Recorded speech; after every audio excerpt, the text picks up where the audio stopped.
खास लड़कों का पकड़ा जाना अपने आप में स्पष्ट करता है कि बीपीएससी टीआरई 1.0 में और 2.0 में बम्पर धांधली हुई है।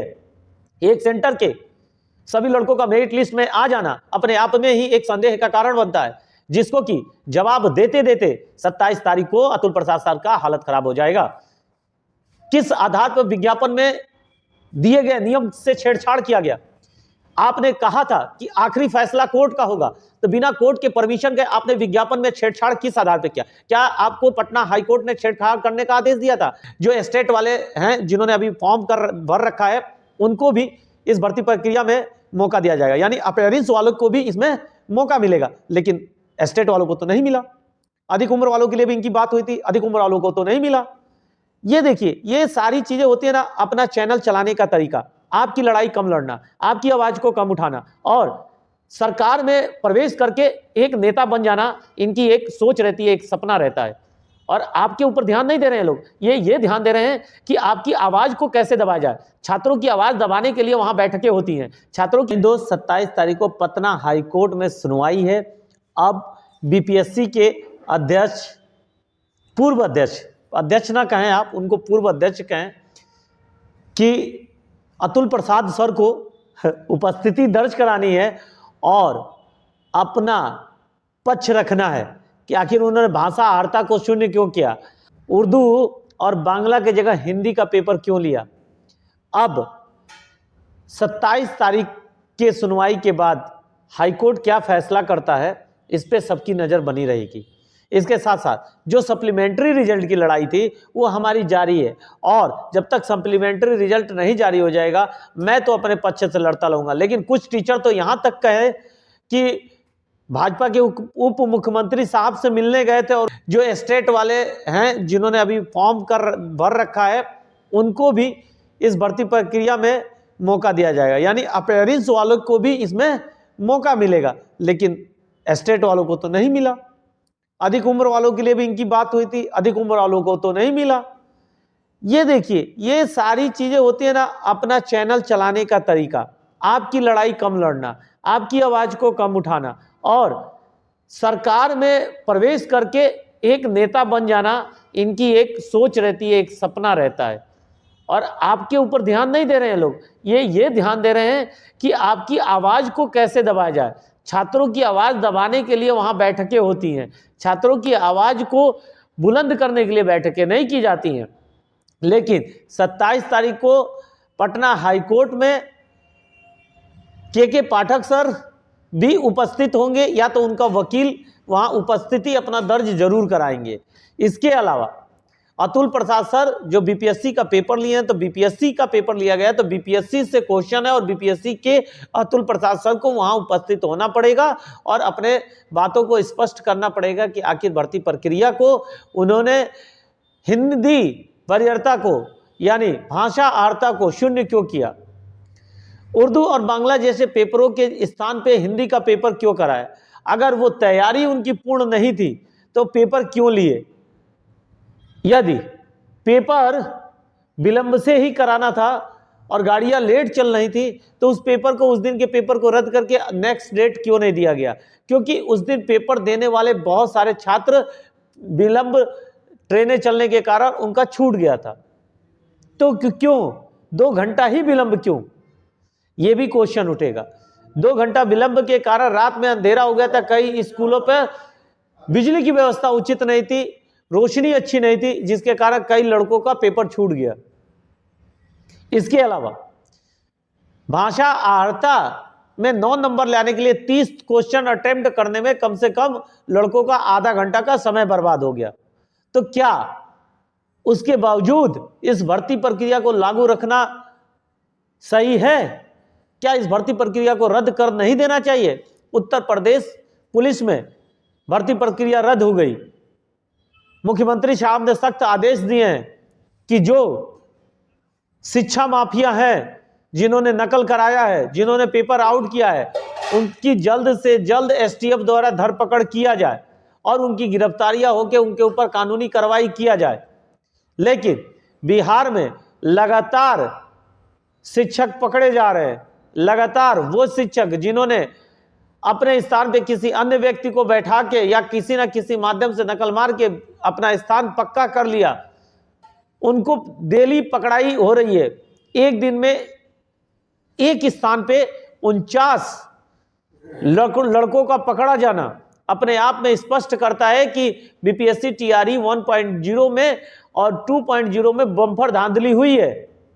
एक सेंटर के सभी लड़कों का मेरिट लिस्ट में आ जाना अपने आप में ही एक संदेह का कारण बनता है, जिसको कि जवाब देते देते 27 तारीख को अतुल प्रसाद सर का हालत खराब हो जाएगा। किस आधार पर विज्ञापन में दिए गए नियम से छेड़छाड़ किया गया? आपने कहा था कि आखिरी फैसला कोर्ट का होगा, तो बिना कोर्ट के परमिशन के आपने विज्ञापन में छेड़छाड़ किस आधार पे किया? क्या आपको पटना हाईकोर्ट ने छेड़छाड़ करने का आदेश दिया था? पटना हाईकोर्ट में आपने किसी प्रकार का अर्जी डाला था? नहीं, आपने किसी भी प्रकार का अर्जी नहीं डाला था। किसी के बहकावे में, किसी के कहने पे आके इसमें छेड़खानी किया। सबसे अधिक भाषा आर्ता में बिहार के लड़के पास थे, लेकिन अदर स्टेट के लड़कों को भर्ती करने के उद्देश्य से आपने इस भाषा आर्ता में छेड़छाड़ी किया और भाषा आर्ता को शून्य कर दिया। उर्दू और बांग्ला जैसे पेपरों को आपने महत्वपूर्ण पेपर नहीं समझा। केवल क्यों नहीं समझा? क्योंकि आपको पता था कि उर्दू और बांग्ला जो पेपर है वो बिहार में जो लड़के पेपर देंगे उनको मैं कैसे भी बहला और फुसला दूंगा।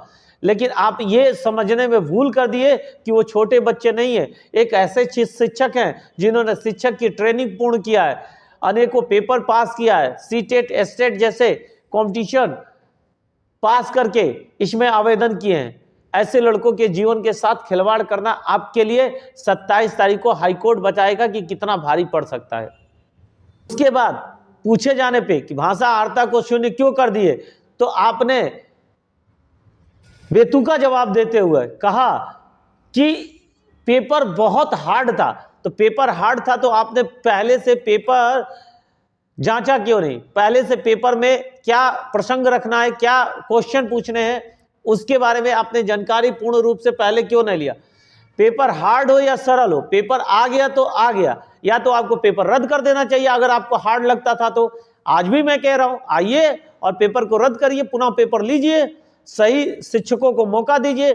जो धांधली हुई है यूपी जैसे स्थानों पर धांधली हुई और बड़े दिल वाले उत्तर प्रदेश के मुख्यमंत्री साहब ने भर्ती प्रक्रिया को रद्द कर दिया, तो आप क्यों नहीं भर्ती प्रक्रिया को रद्द कर रहे हैं? आप केवल और केवल युवाओं के जीवन से खिलवाड़ करने का एक रास्ता बना रखें। आपने सोचा है कि बीपीएससी 3.0 की भर्ती निकाल दे। जब तक आपने बीपीएससी 1.0 की भर्ती क्लियर नहीं किए, 2.0 की भर्ती निकाल दिए। अब इसमें भाषा आर्ता को लेकर लड़के कोर्ट केस में है, बांग्ला और उर्दू जैसे विषयों को लेकर लड़के कोर्ट केस में है। उससे पहले आपने 3.0 की घोषणा कर दी, यानी आपने पटना हाईकोर्ट से ऊपर अपने आप को समझ रहे हैं। 27 तारीख को पटना हाईकोर्ट में इस क्वेश्चन को उठने वाला है और आपको जवाब देना पड़ेगा। आप रट के जाना कि आपको जवाब क्या देना है, क्योंकि पटना हाईकोर्ट में आपको दलीलें देते देते हालत खराब हो जाएंगी।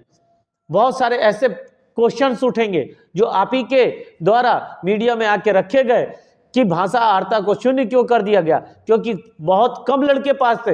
हमने पहले से आप लोगों को बताया था कि 30% ही लड़के पास है, यानी इनके न्यूनतम 40 अंक रखे थे, तो वहां तक के लड़के जो पास है सभी को नौकरी मिल जाएगी। लेकिन इन्होंने भाषा आर्ता को शून्य इसीलिए किया कि अदर स्टेट के लड़के यहां प्रवेश कर जाएं, और अदर स्टेट के लड़कों को प्रवेश करने के उद्देश्य से इन्होंने ऐसे कार्यों को अंजाम दिया। इन्होंने सोचा कि अदर स्टेट के लड़के 10% का आरक्षण है तो उनको 15% का आरक्षण दिए। किस आधार से 15% का आरक्षण देके उनको भर्ती किया गया, जबकि सूचनाओं के मुताबिक 15% से अधिक लड़के अदर स्टेट के भर्ती हुए हैं। तो आखिर क्या सत्य है, इसके बारे में बीपीएससी टीआरई के पेपर लेने वाले अतुल प्रसाद सर आके बताएंगे। आखिर किसके कहने पे उन्होंने भाषा आर्ता को शून्य कर दिया? आखिर जब विज्ञापन में आपने जारी किया था कि आखिरी फैसला हाईकोर्ट का ही मान्य होगा, तो क्या आपने हाईकोर्ट से मंजूरी लिया था? आपने किसी भी प्रकार के हाईकोर्ट का ना तो लेटर लगाया ना मंजूरी लिया।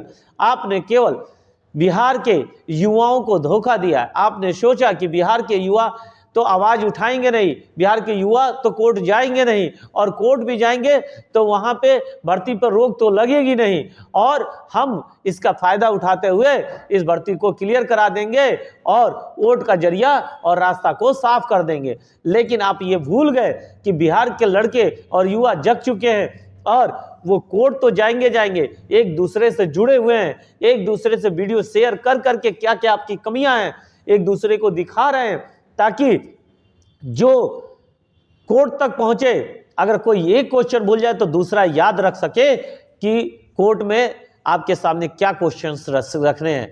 और हिल तो जाएंगे, याद रखिएगा 27 तारीख को, और विश्वास मानिए आप लोग अपना डॉक्यूमेंट सही कराइए, आप लोग की जीत हाई कोर्ट में होने वाली है।